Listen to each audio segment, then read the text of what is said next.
All right, hey everyone. Welcome to Language and the Brain, Part 1. Some people asked if I could make sure I do a better job of highlighting which order I'd like you to watch these lectures in. So I'm going to start trying to get in the habit of putting things like this here to let you know that this is the first part of the lectures that you should watch. Okay, so language is actually a particularly interesting thing to study because it's really thought that language is one of the main things that separates human beings from other animals, because it's pretty widely thought by this point in time that humans are really the only animal species on the planet that actually have a fully developed language. Now, a couple of you are probably aware of the fact that whale songs are a thing and that whales certainly do communicate with one another via song. But it's in a very, very limited way. They can do some really rudimentary types of communications, but they really aren't doing anything particularly sophisticated, let alone anything that comes close to what humans are able to do. This might seem a little off topic and a little silly, but it's actually very sincere, very interesting that bees actually really communicate in a pretty interesting way by the way that they dance. If any of you have a curiosity, I would recommend YouTubing bee dances, because it turns out that bees will go and they'll explore the world around them and they'll find food. And then when they go back to the hive, their main way of communicating, it's literally the way they kind of like shimmy. I know that sounds ridiculous, but I'm really not making it up. That's how they communicate with one another. And they actually, through this sort of dance system, have a capacity to communicate the location of where a food is, the quantity of the food, how much of that food is there, and the quality of it actually. So they can even say to each other, not just like, oh, there's food over there. They can actually say, oh, there's a lot of food over there and it's really good, versus they can say like, there's a little food over there and there's not a ton of it. And so it turns out that bees actually do have at least a little rudimentary communication system. Another animal, this will be the last one I tell you all about, are prairie dogs. And I had no idea about this until I started learning about it a couple years ago. That actually for them, they don't communicate with one another about food sources, they communicate with one another about predators. And what they are able to do is they're able to communicate to one another the presence of predators, their size, their shape, and also their speed. And so sometimes they will communicate with one another about these predators that one of them has spotted, and they'll actually seem to make group decisions almost about whether or not to go forward, whether or not to run away, and so on and so forth. But in all of these cases, even though they do have really impressive capabilities to communicate with one another, they're extremely finite and extremely limited. A bee can communicate to another bee about things like food and the quality and the quantity. It can't communicate really about anything else. It doesn't communicate about predators very well. Meanwhile, prairie dogs might be able to communicate with one another about predators, but they don't really communicate very well about food sources. Whereas with human language, we can communicate about anything. So a game I sometimes like to play is I make up a sentence on the spot that no one has probably ever heard before, but that you can understand. Let me think about, I'm gonna try to make up a sentence that's just complete nonsense, but that you'll at least understand. Okay, here we go. When my mother walked through the surface, she said, "Thank goodness there was enough blue at the farmhouse, because otherwise my clouds would have never fit." Like, rewind that sentence if you want. It doesn't really make a lot of sense, but you totally get it. There's my mother, she's walking through a surface, she's glad that there's something there. I think, what was it I said, blue? It has something to do with her clouds. It doesn't make sense, but that's the whole point with language. We can take any sort of idea what we want, and we can create brand new ideas, brand new thoughts, and infinite possibilities that no one has ever said. And the reason I say infinite is because I can just make up something like that that's totally nonsense, and effectively language can be mixed and matched in any number of different ways. And it just seems as if humans are really the only species on the planet that can do this. Now, historically, when people have talked about language, one of the biggest things that they've talked about is the relationship between language and thought, which is basically, can you think without language? Does language determine what you can think about? If any of you all read 1984 by George Orwell, there's a whole section there where this really oppressive dictatorial government tries to remove certain words from the language, like freedom, liberty, individuality, and so forth. And the idea is that, well, if a person grows up in a world where these words don't exist, maybe they won't even have the idea of it. That if people don't even know about terms like freedom and justice and choice and so forth, they won't ever think about it. They won't ever long for it. They won't ever, start a revolution in trying to get it. And this is actually a thing that psychologists and neuroscientists have really thought about. And actually, it's a thing that now computer scientists really think about with trying to get computers to think, is about what is the role of language. And we're not going to talk about it too much, but I do want to tell you about a few really interesting ways about the relationship between language and thought. So one is about the relationship between language and number. So that might seem like an interesting thing to talk about. I bet a lot of you didn't necessarily see that I was going to start talking about number. But there's actually these tribes that are kind of, removed from industrialized civilization that have number terms that are very, very different from people like you and me, people in Southeast Asia, people in Africa, people in Australia, any sort of industrialized country or civilization. And for example, there's this one group of people that are called the Munduruku tribe that exist in a pretty remote part of Brazil. Now, for I don't know what percentage of humans in the world, their number terms are things like 1, 2, 3, 4, 5, 6, 7, 8, 9, 10. Like every time you add one more number, we have another term for it. What the Munduruku language does is something a little bit more similar. So here, just pay attention to this part right up here. These are the number terms that their entire language has. They have a number for a word for 1, a word for 2, 3, 4. Then they have a word that effectively corresponds to 5, one hand. Then they don't have 6, 7, 8, 9. They do have one for 2 hands, which is now effectively 10. And then they have words for some, but not that many. And then they have a word for many, really many. And that's pretty much it. If you show them, what you can do is you can see down here on the horizontal axis, the stimulus numerosity. Basically what they're doing is these experimenters are going to show members of the Munduruku tribe 1 thing, 2 things, 10 things, 13 things, and they're going to see what kind of response they get from them, okay? Now, what you see is something that looks kind of like this. So when you show them 1, they say the word for 1. When you show them 2, they say the word for 2, for 3, for 4. And then once it starts getting more than that, the word kind of breaks down. So here, what is that? 7. They say some, not many. 8, they say some, not many. 9, they say some, not many. It's not until they get to something like 14, 15 that they start saying many, really many. And this is actually how they kind of function. They don't have a word for 92. They don't have a word for 17. They have 1, 2, 3, 4, 5, effectively 10, and then they have these different things right there. And so these are often referred to as these one-to-many type of language systems, because they don't, when I say they don't have the number, I mean the word for it, they literally do not have the word. If you try to teach them something like 17, it's really, really hard. They basically cannot do it. Sometimes with kids, they can do it. But with like people who are older adults, they kind of struggle to understand the concept. And so some people have this idea that it's like, well, wait, if they struggle to understand the concept, maybe it's because their language is really influencing the way that they can think, that they've been so trained to think of numbers in this way that they don't understand really how to think about 96, 97, 98. And the Munduruku, they're not the only tribe out there that are like this. There's another group in Africa called it's pronounced Pitaha, even though it looks like Piraha, it's actually pronounced Pitaha. And they are also a really good example of one-to-many.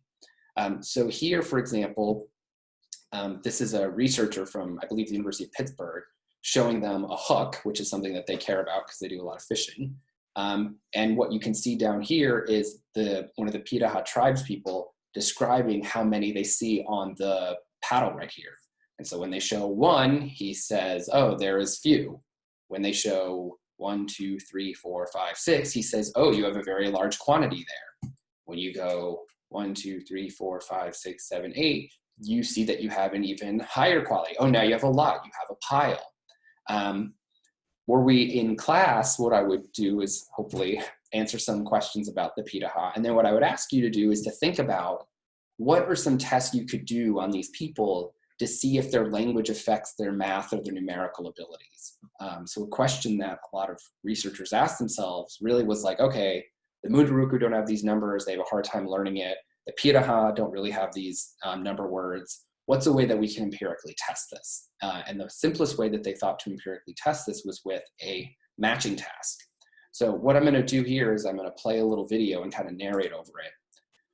So what you're seeing is that this guy is laying down these cork-like things, and he's basically doing a matching task where he has laid down 1, 2, 3, 4, 5, 6, 7, 8, 9, 10, and now this Pitaha member is going to try to match it. He's got these little rubber balloons, and he's going to try to put down as many balloons as the experimenter has put down these little cork or bottle things. And so you can see he's put down 3, 4, 5, 6, he's going to come out this way now, 7, 8, so he's going to do more, he's going to do another one, he's going to do 9, and then he's going to stop, and that's it.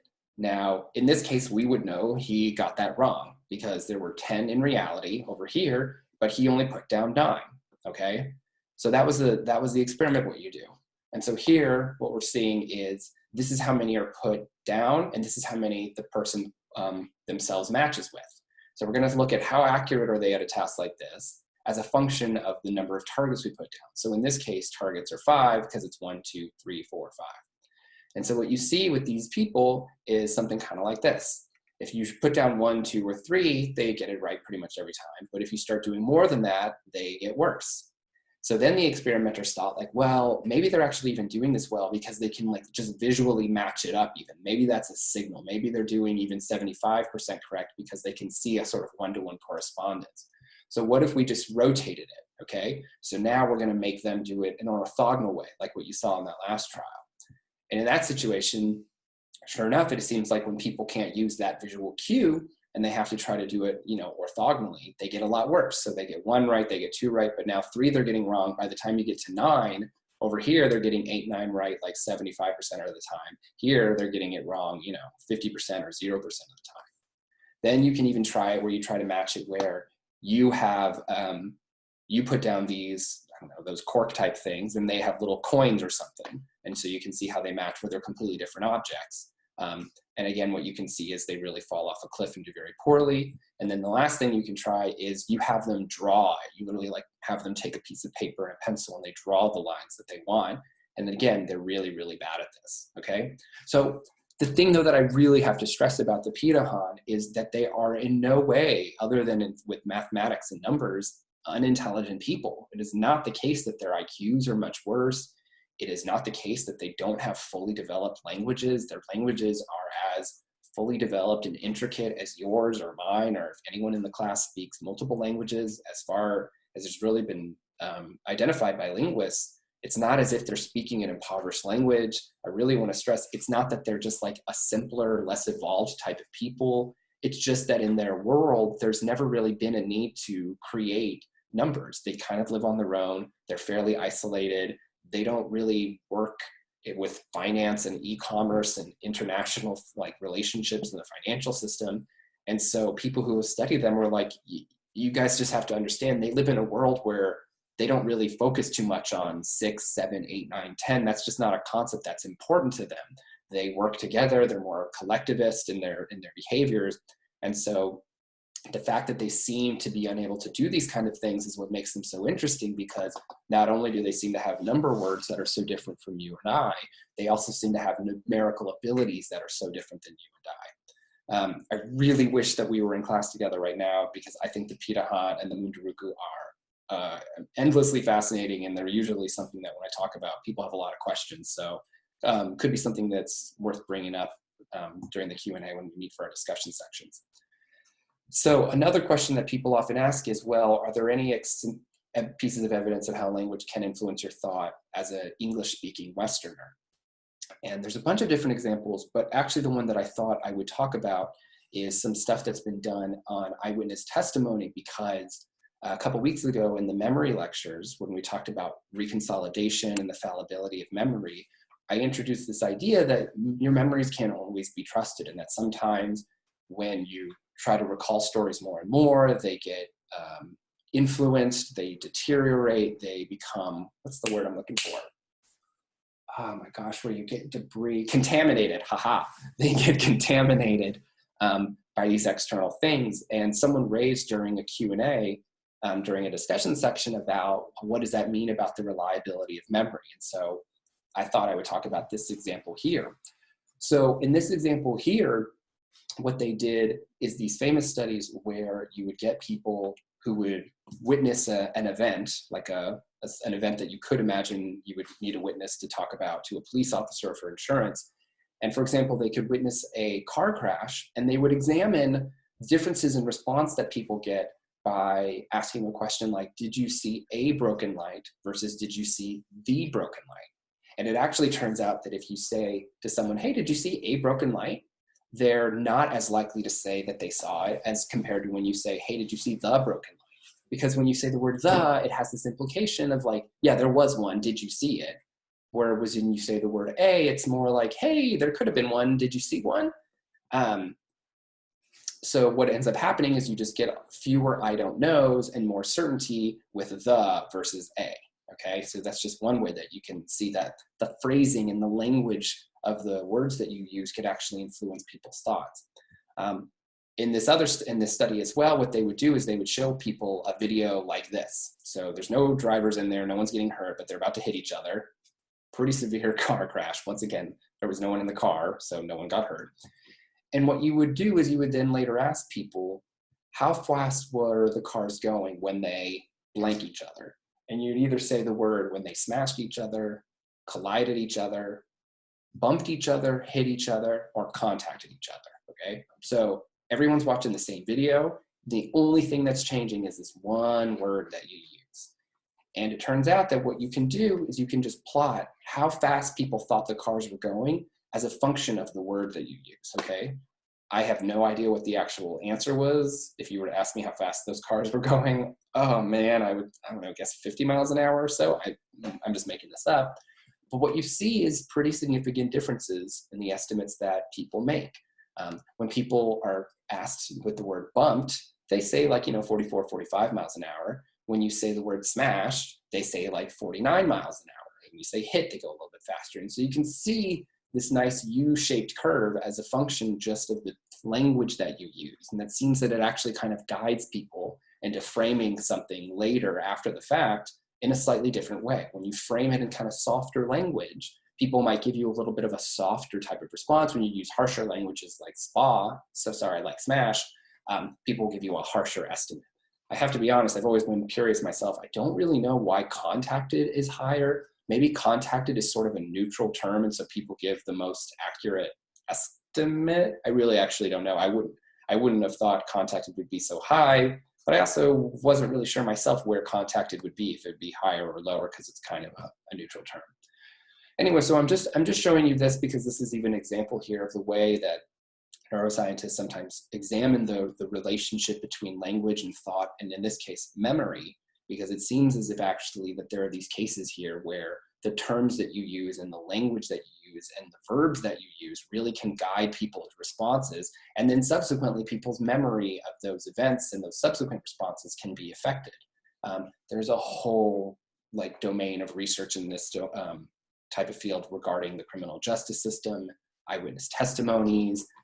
There's a lot of ways in which it actually turns out that during police lineups, the words you use to describe the different people who are in the lineup can be very different, and it actually can affect which person the witness will actually say was the perpetrator and so forth. So really interesting research. But rather than go into that, I think what we're going to do instead is pivot to talking specifically about what is going on with language and the brain. And so the question is, where primarily are the language circuits in the human brain? So it turns out if you take a person and you put them in a scanner, like an fMRI machine, and you have them read a bunch of sentences that are meaningful sentences versus you have them read a bunch of sentences that are just complete nonsense, and you just do a contrast of meaningful language versus nonsense, you'll see something that looks kind of like this, where you'll see a bunch of activity here in the left hemisphere in the temporal lobe, and a bunch of activity here in the left hemisphere in the frontal lobe. And I've alluded to this multiple times, and I think I even showed you all on the Tuesday before spring break, a map that looks kind of like this, where you can see all these blue regions here that are involved in language that are much more in the left hemisphere than the attentional regions, which are much more in the right hemisphere. Now, one thing I really want to point out is that the reason you're seeing this frontal lobe stuff here, but you're not seeing anything in the temporal lobe down here, which you were seeing over here, you can see all that nice activation in the temporal lobe and frontal lobe. Here you only see it in the frontal lobe, is because this is about just language production.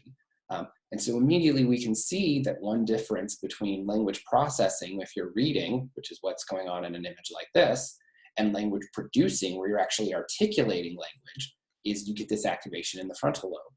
Now, to tie it back to some other stuff we've talked about, why are we seeing this stuff in the frontal lobe for language production? Because it's also connected to the motor cortex. Because remember, motor cortex is right in the back of the frontal lobe, and right next to it was the somatosensory cortex in the parietal lobe. So it makes some sense that language production regions are going to be more in the left hemisphere in the frontal lobe, because they have a direct connection with the motor cortex that's going to be able to control your mouth moving. You can articulate things, you can move your tongue and your jaw in all these different ways so that you can articulate these words and actually produce language. It turns out that the notion of language being exclusively in your left hemisphere is a little bit of a myth. And so here actually is a plot showing from many, many people. I can't remember how many people got scanned here. I believe it's dozens, might be even like close to like 50 or 100, doesn't really matter. And what this is a language laterality index. And the way you think of a laterality index is just basically counting how much blue do we see over here on the left and how much blue do we see over there on the right. It's just like a proportion. So in this case here with this particular patient or this subject, it seems like it's like, I don't know, 4 to 1, 5 to 1. Doesn't really matter in this case. Really all that matters is it's just getting a sense of the relative sort of proportions. The way they count it or the way they calculate the index varies from plot to plot. So the only thing I want you to just realize is, okay, if there are dots up here, it means that there's much more language activation in your left hemisphere than in your right. If there's dots down here, it means there's much more language activation in your right hemisphere than your left. And if your dots here in the middle, it means basically it's 50-50, it's even. Now, what I've also done is shown you this plot here that divides this based on people who are right-handed and people who are left-handed, okay? Because it actually turns out that there's an interaction between your handedness and the organization of language in your brain. So here, for example, what we can see is that if we look at people whose language regions are left lateralized, which just means our language circuits are in the left hemisphere, 96% of right-handers have language predominantly in the left hemisphere, whereas only 76% of people do who are left-handed, okay? But it's still a comfortable majority in the left hemisphere, or the left-handed individuals, but it's about a 20% difference. Meanwhile, you can also see this difference in the fact that in terms of the number of people who are bilateral, they have as much language activation in their left hemisphere as their right hemisphere. That's what this midline is here. It's a little bit higher in these left-handed people, about 10% higher. 14% of left-handed people, it's about 50-50, whereas only 4% of people who are right-handed, it's about 50-50. And then lastly, we can see that in terms of finding these people who the language circuits are totally right lateralized, meaning all your language is over here in your right hemisphere rather than your left hemisphere. For people who are left-handed, it's about 10% of them, where people who are right-handed in this particular sample, it's none of them, so it's literally 0%. Sorry, I talk to you all so much in class about how I love it when you ask questions so I can drink water, and unfortunately I don't have you all to ask questions and give me some feedback, so I have to take breaks. So again, even though we can see that it's the case that the comfortable majority of people are left lateralized, it's not entirely everybody. Some people who are right-handed, it's bilateral, and some people who are left-handed, it's actually even right lateralized in some cases. So that's one way in which this idea that language is totally left lateralized is a little bit of a myth. It's a dominant thing, sure, it's primarily in the left hemisphere, but it's not entirely the left hemisphere in every single person, okay? Now that's one way that it's a bit of a myth. Let me tell you about another way it's a bit of a myth. So what I want you to do is imagine a person who's a totally left hemisphere lateralized person, okay? So we go back to this plot here, and I'll just color code it once again. Let's imagine one of these people up here. My guess is for the vast majority of you in class, you're right-handed, and therefore for the vast majority of you, you're probably left lateralized. So let's imagine that we take a patient like that guy right there, okay? So we have this person who's right-handed and totally left lateralized in terms of his language comprehension. Another way that you can ask if his language is really only processed by the left hemisphere is to consider what would happen if you have someone who's like that, who becomes a split brain patient, okay? So it turns out that when we were talking about split brain several weeks ago, excuse me, we talked about how the left hemisphere has all the speech regions, and so the person here would say that they see the word ring. They would not say the word key because the word key would get over to the right hemisphere and would not be able to make any vocal production. Here's the reason, though, why people look to split brains and think, oh, there's some evidence of linguistic abilities, though, in the right hemisphere. Because sure, this particular guy, he can't say the word ring, but he was able to read the word key. That's a linguistic capability. You have to be able to read and process language if you're going to be able to process the word key. When you say to this guy, do me a favor, take your left hand and pick up the object that is the object you saw on this side of the screen, he understands what you were saying. That hemisphere understands what you were saying. His left hand, which is controlled by his right hemisphere, which is seeing the word key, is able to hear what the experimenter is saying and to process it deeply enough to think, oh, okay, what I need to do is take my arm and grab a key. So while there may be some linguistic abilities that the right hemisphere doesn't have, which is why he isn't able to say a word like key, but can only say the word ring, some people are like, oh, wait, this shows that even in people who seem to be somewhat left lateralized with their language, it's certainly not as if the right hemisphere is totally incapable of processing any sort of linguistic information whatsoever. He's able to read, he's able to understand, he's able to follow the directions and so on and so forth. So even though there are some bits of linguistic capabilities in the right hemisphere, even in people who are thought to be primarily left lateralized, we're going to actually kind of put that aside for now because it's a pretty small effect. While there is some stuff in the right hemisphere, it's relatively minor. So instead, what we're going to do is focus the rest of these little lectures on the left hemisphere overwhelmingly. Now, it turns out that, as you can probably imagine, there are a bunch of little individual blobs here that you're probably noticing. And if you're noticing those, you're not alone. Scientists have seen those as well. And it actually turns out that when you're trying to examine these language networks in the left hemisphere, scientists usually break it down to look something kind of like this, where it's not just one big general amorphous language region. It's a subset of a bunch of different ones. There's the angular gyrus, posterior temporal lobe, anterior temporal lobe, inferior frontal gyrus of the orbital cortex, IFG, MFG. Don't need to worry about all of these because in reality, the truth of the matter is, even though scientists are really busy at work trying to understand what each of these respective regions are doing, the consensus is that all of these areas are involved in language, but there's really no deep consensus in terms of what each of these different regions actually do.